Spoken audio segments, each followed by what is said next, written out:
संभल हिंसा का आतंकी कनेक्शन सामने आया। पुलिस को शक है कि दुबई में रहने वाले शारिक साठा ने 24 नवंबर 2024 को हिंसा की साजिश रची थी। शारिक साठा मूल रूप से संभल का ही रहने वाला है और वो आईएसआई के लिए काम करता है।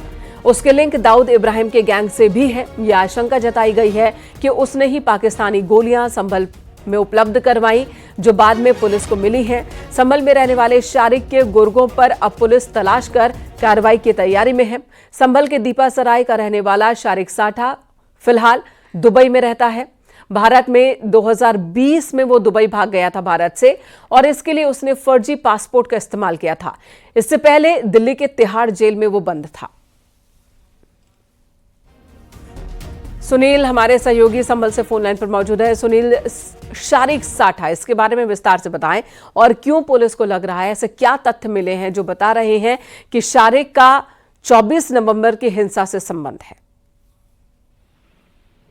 देखिए, 24 नवंबर को ही हिंसा के बाद में जब पुलिस अपना तलाशी अभियान चला रही थी, फॉरेंसिक लैब अपनी चेकिंग कर रही थी, इस दौरान विदेशी कारतूस मिले, पाकिस्तानी कारतूस मिले थे, इसके अलावा अमेरिका के भी कारतूस मिले हैं। तो पूरा मामला जहां से इससे विदेश कनेक्शन से जुड़ता है, जिसके बाद में जो एसआईटी है उसकी नजर शारिक साठा की तरफ गई है। दरअसल में ये नकासा थाना इलाके का ही रहने वाला है और 2020 में दरअसल में ये और इसका पूरा गैंग उस समय वाहन चोरी से जुड़ा था। ऑन डिमांड पर ये गैंग वाहन चोरी करता था। बाद में ये फर्जी पासपोर्ट के आधार पर दुबई को भाग गया है, जहां पर इससे आईएसआई संबंध बताए जाते हैं, दाऊद इब्राहिम संबंध बताए जाते हैं, और भारत में विदेशी नकली नोट भेजने के काम में भी इसका लगातार नाम आता रहा, जिसकी लगातार जांच एजेंसियां जांच करती रही हैं। अब चूंकि मामला विदेशी कारतूस से जुड़ा है, पाकिस्तान से जुड़ रहा है, शारिक साठा से जुड़ रहा है, तो शारिक और इसके गैंग पर पुलिस की नजर है और इस संबंध में बहुत ही जल्दी बड़े खुलासे होने की उम्मीद है। जी सुनील, शारिक का कोई ऐसा शख्स जो कि यहाँ संभल में रहते हुए उसके कांटेक्ट में था, कोई डायरेक्ट कांटेक्ट पुलिस के हाथ लगा है क्या? देखिए, ये सब अभी तो बहुत ज्यादा साफ नहीं है, लेकिन निश्चित रूप से शारिक साठा का इधर गैंग है जो वाहन चोरी से जुड़ा हुआ है। और इसमें पूरे मामले में जो पुलिस लंबी एसआईटी जांच कर रही है, इसके बाद सारे खुलासे सामने आने की उम्मीद है। दरअसल में इस संभल के कुछ क्षेत्र ऐसे हैं जहाँ पे आतंकियों का लगातार यहाँ से संबंध रहा है। कई बार हम लोग भी यहाँ पर काम करना चाहते हैं, हम लोग कुछ जानकारी जुटाना चाहते हैं, सामान्यता जो उपलब्ध नहीं होती, परिवार के लोग बताए थे उनका उससे कोई संबंध नहीं, वो यहाँ नहीं आता है। ठीक है सुनील, तो फिलहाल जांच पड़ताल गहनता से चल रही है, जो खुफिया एजेंसियां हैं वो भी अलर्ट हैं और तमाम एंगल से जांच पड़ताल हो रही है। धन्यवाद आपका इस वक्त पूरी जानकारी देने के लिए। तो शारिक वाला एंगल अगर सही होता है तो आईएसआई की नज़र संभल पर, और संभल में जो हिंसा हुई उसमें आईएसआई की भी मिलीभगत, ये बात अभी सामने आते दिख रही है। संभल का रहने वाला शारिक साठा आतंकी दाऊद की गैंग का सदस्य भी रह चुका है, जो दुबई में रहता है। खुफिया रिपोर्ट के मुताबिक शारिक साठा हवाला के लिए भारत में टेरर फंडिंग करता है, हवाला के जरिए। तो ये तमाम बातें सामने आ रही है। हाथरस में एक बार फिर रफ्तार का कहर देखने को मिला, जहां बालू से लदे डंपर ने मैक्स गाड़ी में टक्कर मार दी और कई लोगों को रौंद दिया। इस हादसे में एक शख्स की जान चली गई है, 5 लोग जख्मी हुए हैं। हादसे की सूचना पर पुलिस मौके पर पहुंची। मैक्स गाड़ी में फंसे चालक को गाड़ी काट कर निकालना पड़ा। हादसा सीसीटीवी में भी रिकॉर्ड हुआ है। तो हाथरस से रफ्तार के कहर की ये तस्वीर है, जहां पर एक दर्दनाक हादसा हुआ, एक शख्स की जान चली गई है इस हादसे में। और ये देखिए, टक्कर के बाद की ये तस्वीर हम आपको दिखा रहे हैं। गाड़ी काट कर चालक को निकालना पड़ा जो मैक्स में मौजूद था।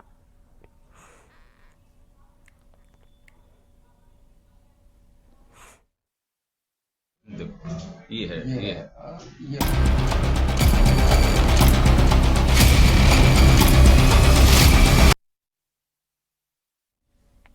संभल में दिल दहला देने वाली वारदात हुई है। यहां बोलेरो ड्राइवर ने बाइक में टक्कर मारी और करीब 1 किलोमीटर तक बाइक को रोड पर घसीटता ले गया। बाइक से चिंगारियां उठ रही थी और इस घटना का वीडियो भी सामने आया है। किसी कार सवार ने इस पूरी घटना का वीडियो बनाया है। इस घटना में बाइक सवार बुरी तरह से जख्मी है। संभल कोतवाली के वाजिदपुरम इलाके की यह घटना है, जहां एक बोलेरो चालक ने बाइक को टक्कर मारी और इस हादसे में बाइक बोलेरो में फंस गई। बाइक को बोलेरो से निकालने की जगह बोलेरो ड्राइवर बाइक को घसीटता ले गया। वो लगातार गाड़ी दौड़ा रहा था। उसने बाइक को तकरीबन 1 किलोमीटर तक घसीटा, जिस दौरान देखिए बाइक से चिंगारियां भी निकल रही है। ड्राइवर का दिल पसीजा नहीं। हादसे के बाद बाइक सवार को इलाज के लिए जिला अस्पताल ले जाया गया, जहां उसकी हालत अब गंभीर बताई जा रही है। डॉक्टर्स ने उसे हायर सेंटर रेफर किया है। यानी कि जब हादसा हुआ, जब टक्कर हुई थी, उसी वक्त अगर बोलेरो सवार ने गाड़ी रोक दी होती, बाइक सवार की जिंदगी और ज्यादा आसानी से बचाई जा सकती थी। लेकिन यहां पर गाड़ी रोकने की जगह वो भगाता लेकर चला गया और बाइक और बोलेरो के बीच में बाइक सवार फंसा रहा और काफी दूर तक 1 किलोमीटर तक घिसटता रहा।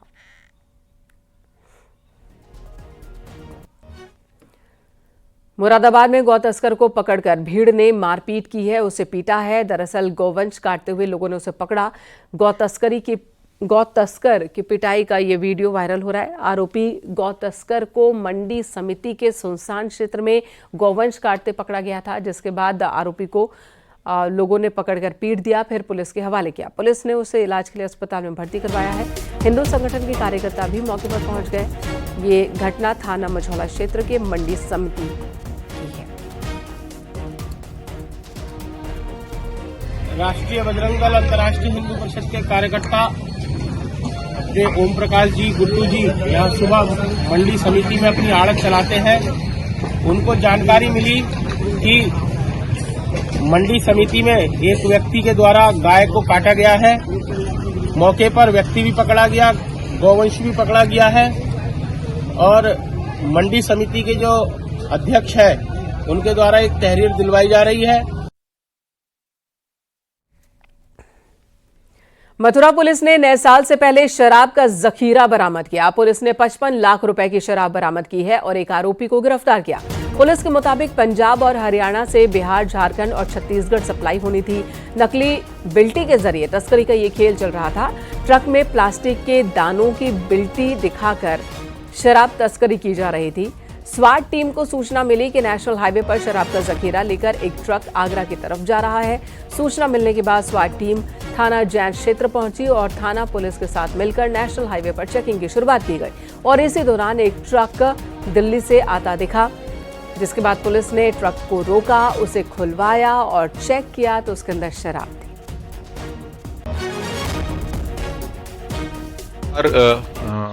शासन से, पुलिस मुख्यालय से ऑर्गेनाइज क्राइम पर प्रभावी कार्रवाई के लिए निर्देश प्राप्त होते हैं। इसी के तहत अवैध शराब की जो तस्करी के प्रकरण होते हैं उसमें पुलिस टीम को लगाया गया था। एसपी सिटी के नेतृत्व में जनपद की स्वाट टीम और थाना जैत की टीम ने सराहनीय कार्य करते हुए एक कंटेनर ट्रक पकड़ा, जिसमें 610 पेटी IMFL जो अंग्रेजी शराब है वो बरामद की गई। औरैया में नाबालिग से रेप के मामले में पुलिस ने आरोपी को गिरफ्तार कर जेल भेजा है। पुलिस ने बच्ची को अस्पताल में भर्ती कराया, जहां अब वो खतरे से बाहर है। पुलिस ने युवक के खिलाफ रेप का केस दर्ज कर मामले की जांच पड़ताल शुरू कर दी है। पीड़िता है उसे CHC बिधना भिजवाया गया, जहां पे डॉक्टर्स द्वारा प्राथमिक उपचार करके उसे चिचौली रेफर किया गया, जहां पे उपचार किया गया है। डॉक्टर्स द्वारा पीड़िता की स्थिति सामान्य बताई गई है। पीड़िता के परिवारजनों द्वारा तहरीर दी गई है। इस तहरीर के आधार पे सुसंगत धाराओं में नामजद अभियोग पंजीकृत कर लिया गया है। जो अभियुक्त है इसे अरेस्ट कर लिया गया है। विवेचनात्मक कार्रवाई प्रचलित है। मौके पर शांति व्यवस्था कायम है। अलीगढ़ पुलिस का गौकशी के आरोपियों के साथ एनकाउंटर हुआ। गोली लगने से एक आरोपी जख्मी हुआ। घायल दानिश का अस्पताल में इलाज चल रहा है। पुलिस ने 2 आरोपियों को गिरफ्तार किया है। आरोपी दानिश और समीर 18 से 19 दिसंबर की रात गौकशी की घटना कर रहे थे। बदमाशों से एक अवैध तमंचा, एक जिंदा कारतूस, रस्सी और बाइक बरामद की गई है। खैर थाना इलाके के पटपर नगला नहर पटरी के पास एनकाउंटर हुआ है। एक मोटरसाइकिल पे 2 संदिग्ध व्यक्ति आते हुए दिखाई दिए, जिन्हें जब रोकने का प्रयास किया गया तो उनके द्वारा पुलिस पार्टी पर फायर करते हुए भागने का प्रयास किया गया। आत्मरक्षार्थ पुलिस पार्टी द्वारा भी उन पर फायर किया गया, जिसके क्रम में एक व्यक्ति के दाहिने पैर में गोली लगी है तथा एक अन्य व्यक्ति को गिरफ्तार किया गया है। पूछताछ के क्रम में यह तथ्य प्रकाश में आया है कि उक्त दोनों व्यक्तियों द्वारा अपने अन्य साथियों के साथ मिलकर दिनांक 18-19 की रात्रि में थाना खैर में गौकशी की घटना कारित की गई थी। जिस व्यक्ति के पैर में गोली लगी है उसे उपचार हेतु निकटवर्ती सीएचसी में भर्ती कराया जा चुका है। बांदा में चलती बुलेट में अचानक ही आग लग गई। बुलेट चला रहे शख्स ने दुकानों के पास बुलेट खड़ी कर आग बुझाने की कोशिश की। इस दौरान बुलेट की टंकी में विस्फोट हो गया, जिससे मोबाइल शॉप और कार डेकोरेशन शॉप में आग लग गई। दमकल टीम ने कड़ी मशक्कत के बाद आग पर काबू पाया। घटना का लाइव वीडियो वायरल हो रहा है। पीली कोठी बिजली सब स्टेशन के पास का ये मामला है।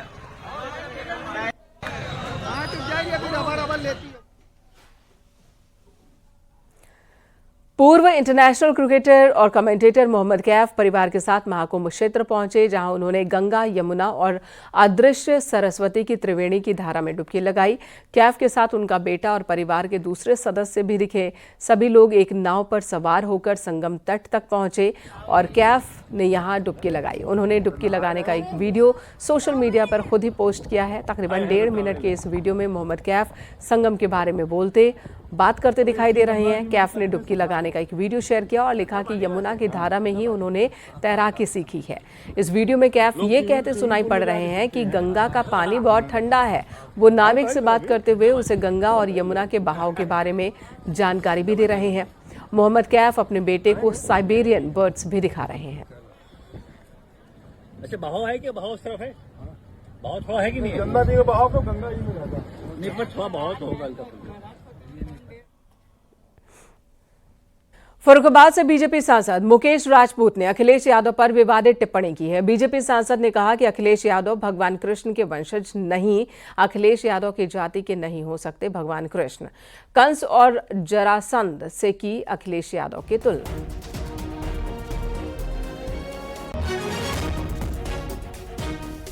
लगता है कहीं भी अखिलेश जो कह रहे हैं कि कृष्ण भगवान हमारी जात के, मुझे नहीं लगता है। हाँ, उनकी जात के कंस तो हो सकते थे, कृष्ण नहीं है। कृष्ण सबके थे, वो गरीब से गरीब लोगों के थे, निर्धनों के थे और सत्य के मार्ग पर चलने वाले। असत्य के मार्ग पर कभी कृष्ण भगवान नहीं चले। हाँ, कंस तो उनके हो सकते, जरासंध उनके समाज के हो सकते, वो मान सकते, लेकिन मैं नहीं कभी मानता हूँ कृष्ण भगवान उनके वंशज हैं।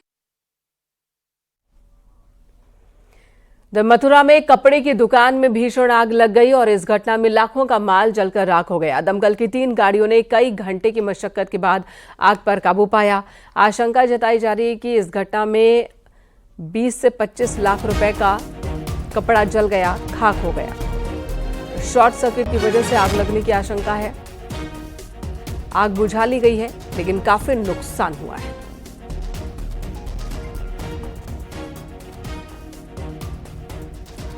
नए साल के दौरान सुरक्षा को लेकर डीजीपी प्रशांत कुमार ने पुलिस को कई दिशा निर्देश दिए हैं। डीजीपी ने कहा कि मंदिरों और बाजारों में महिला सुरक्षा का विशेष ध्यान रखा जाए। नए साल के आयोजनों के दौरान फायर ब्रिगेड को विशेष सतर्कता बरतने के निर्देश दिए उन्होंने।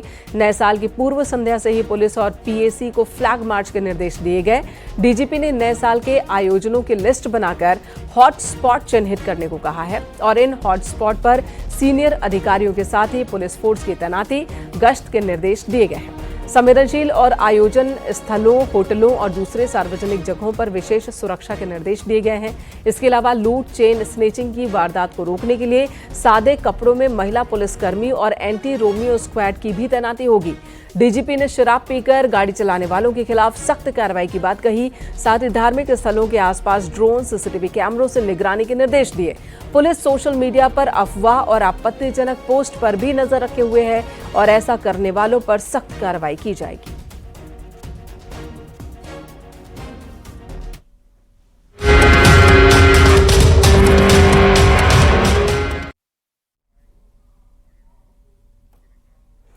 इधर नए साल के जश्न को लेकर बरेली के एक मौलाना ने फतवा जारी किया है। उन्होंने कहा कि नए साल का जश्न मनाना और मुबारकबाद देना शरीयत की नजर में नाजायज है, मुसलमान इससे बचें।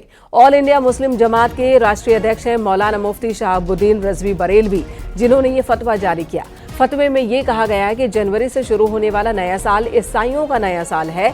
ये ईसाइयों का धार्मिक कार्यक्रम है और इसलिए मुसलमानों को नए साल का जश्न मनाना जायज नहीं है।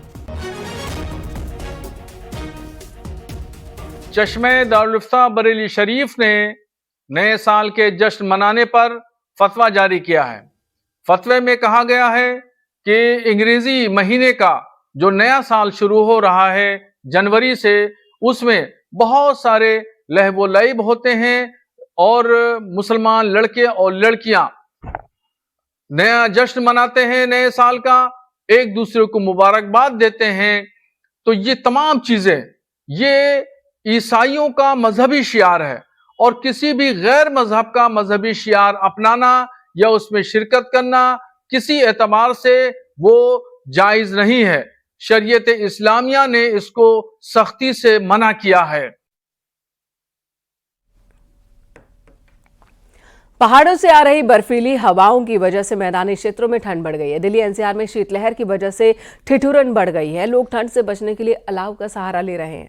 2 जनवरी तक मौसम ऐसा ही रहने वाला है। मौसम विज्ञान केंद्र के मुताबिक शीतलहर का प्रकोप अभी जारी रहेगा और दिल्ली एनसीआर के लिए आज से 2 दिन का येलो अलर्ट जारी किया गया है। अनुमान यह है कि नए साल की शुरुआत कड़ाके की ठंड के साथ ही होनी है। आने वाले दिनों में तापमान में और गिरावट देखने को मिल सकती है।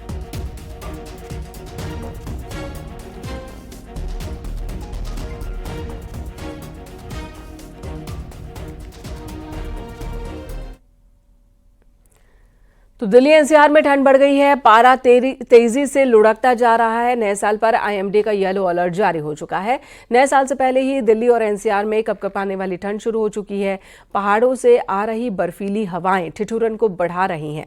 हालांकि बारिश से निजात तो मिल गई है, पर आईएमडी के पूर्वानुमान के मुताबिक सोमवार को दिल्ली एनसीआर में घना कोहरा रहेगा। वहीं ये हम आपको तस्वीर दिखा रहे हैं कि किस तरह से पूरा उत्तर भारत ही कड़ाके की ठंड के आगोश में है। हिमाचल प्रदेश मनाली जहां पर बहुत स्नोफॉल, तो वहीं बनिहाल जम्मू कश्मीर की तस्वीर भी दिखा रहे हैं। हर तरफ बर्फ ही बर्फ नजर आ रही है। सोलंग की भी तस्वीर देखिए जहां पर पर्यटक स्कीइंग कर रहे हैं, पैराग्लाइड कर रहे हैं और एडवेंचर का मजा ले रहे हैं। दूसरी तरफ उत्तरकाशी की तस्वीर, यहां पर भी स्नोफॉल बहुत ज्यादा हुआ है और हालात तो ऐसे बन गए कि कई जगहों पर नेशनल हाईवे पर बर्फ जमने की वजह से रास्ता बाधित हो गया है। अलग अलग जगहों पर सैलानी फंसे हुए हैं जिन्हें निकालने का काम भी चल रहा है। बीआरओ की ओर से मशीन का इस्तेमाल कर सड़क पर जमी बर्फ हटाई जा रही है, काटी जा रही है। तो वहीं जम्मू कश्मीर के डोडा की ये तस्वीर देखिए जहां पर पहाड़ के साथ साथ तमाम पेड़ पौधे सब कुछ बर्फ से ढके हुए हैं।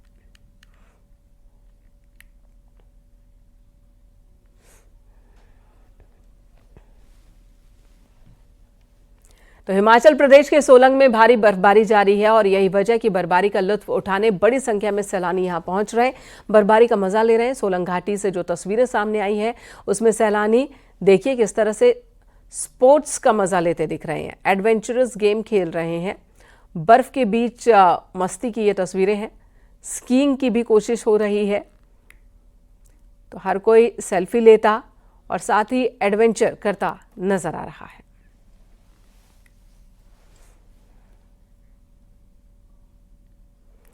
हिमाचल प्रदेश के मनाली में भी नज़ारा कुछ अलग नहीं है। वहां भी बर्फबारी के बाद पहाड़ जैसे सफ़ेद हो चुके हैं। एक तरफ बर्फबारी से सैलानी झूम उठे तो उनके चेहरों पर बड़ी सी मुस्कान आई, वहीं दूसरी तरफ बर्फबारी की वजह से हिमाचल में कई रास्ते बंद हो गए हैं। मनाली के अटल टनल रोहतांग में बीते 2 दिनों में तकरीबन 3.5 फीट बर्फबारी हुई।